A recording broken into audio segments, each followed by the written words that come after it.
Assalamualaikum warahmatullahi wabarakatuh. Perkenalkan, kami dari kelompok 7 akan menjelaskan mengenai reward dan performance. Kali ini kita akan membahas mengenai reward management dan total reward. Reward management berkaitan dengan strategi, kebijakan, dan proses yang diperlukan untuk memastikan bahwa nilai orang dan kontribusi yang mereka buat untuk mencapai tujuan organisasi, departemen, dan tim diakui dan dihargai.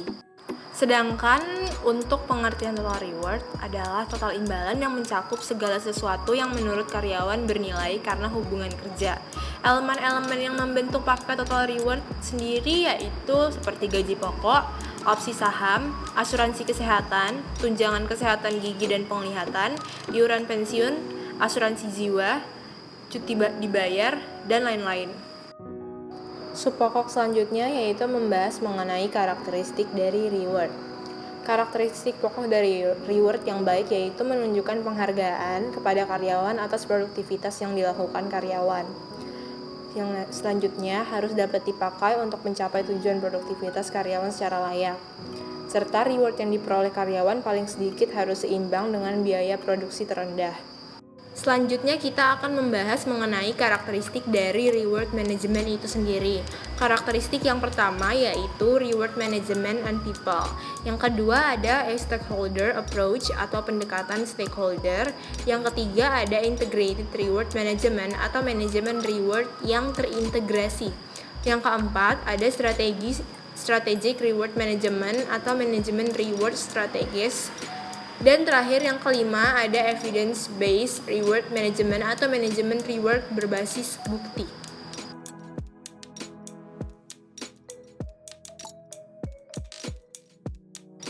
Aim of reward management atau tujuan dari manajemen reward.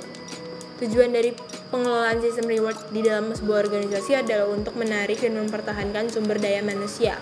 Karena organisasi memerlukannya untuk mencapai sasaran-sasarannya sebagai timbal balik dari jasa karyawan dan menjaga tingkat prestasi yang tinggi, maka motivasi dan komitmen mereka perlu ditingkatkan. Dalam konteks MSDM, manajemen reward tidak semata hanya pada pemberian reward dan insentif seperti upah dan gaji. Namun ada hal yang tak kalah pentingnya dari reward intrinsik tersebut, yaitu pemuas kebutuhan psikologis karyawan. Contohnya, pekerjaan yang menantang, prestasi, pengakuan, otonomi, kesempatan mengembangkan diri, dan pemberian kesempatan dalam proses pengambilan keputusan. General aim of management reward atau tujuan umum dari manajemen reward. Yang pertama itu ada attract atau menarik. Sistem reward harus mampu menarik calon karyawan yang diinginkan untuk bergabung ke dalam perusahaan. Yang kedua ada retain atau mempertahankan. Sistem reward bertujuan untuk mempertahankan karyawan perusahaan dari incaran perusahaan lain. Motivate atau motivasi. Sistem reward yang baik harus mampu meningkatkan motivasi, mendorong kompetisi yang sehat dan meningkatkan produktivitas kerja.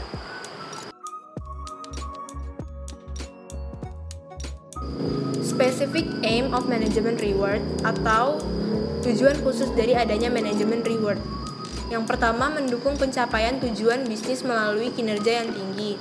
Yang kedua, mengembangkan dan mendukung budaya perusahaan. Yang ketiga, memberi apresiasi sesuai dengan nilai yang telah dibuat atau dicapai. Yang keempat, menyeimbangkan antara imbalan dan kebutuhan karyawan. Yang kelima, mempertahankan kinerja berkualitas tinggi. Dan yang keenam, membangun keterlibatan hubungan dengan pekerja. Effective reward management atau reward management yang efektif.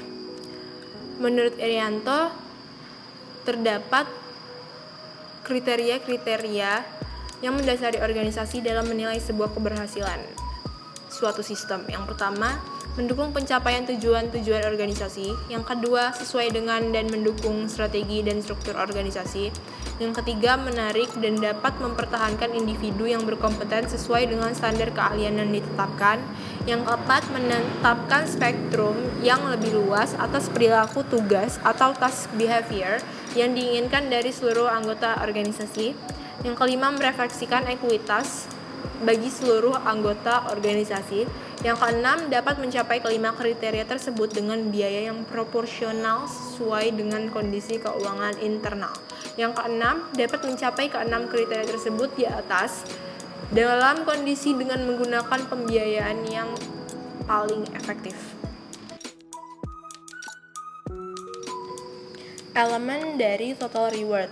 Terdapat dua elemen dalam total reward. Yang pertama transactional rewards dan yang kedua relational rewards. Transactional rewards itu merupakan imbalan yang nyata atau dalam hal ini finansial yang timbul dari transaksi antara pemberi kerja dan karyawan tentang pembayaran dan tunjangan. Yang kedua adalah relational rewards atau imbalan tidak berwujud atau non-finansial yang berkaitan dengan lingkungan kerja, pengakuan kinerja, manajemen.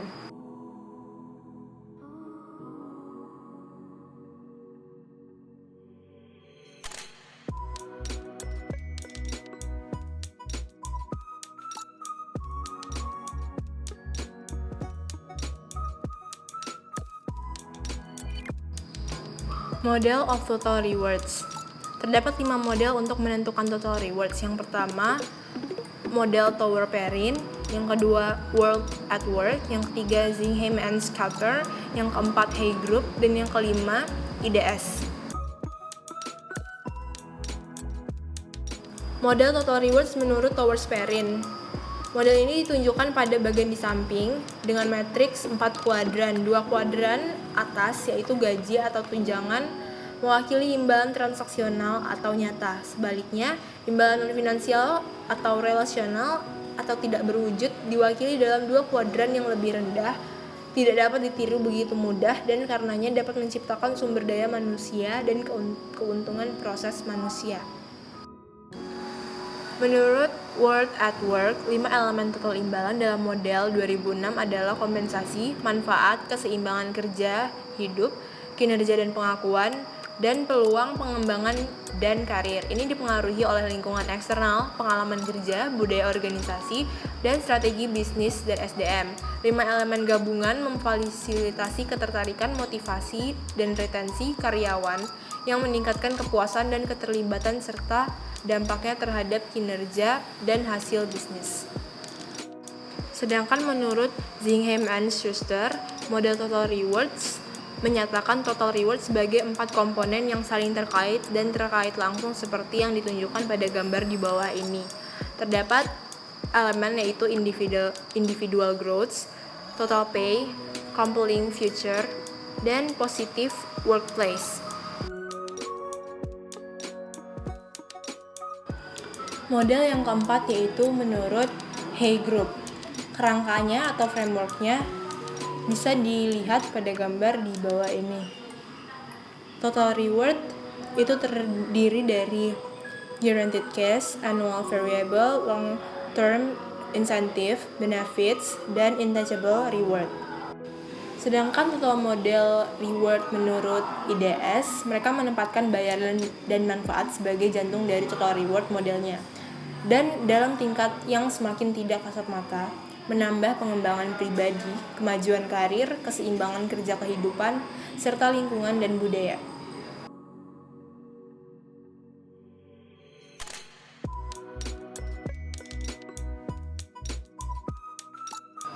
Selanjutnya, subbab materi yang terakhir yaitu impact of reward on individual performance atau dampak dari reward terhadap performa individu.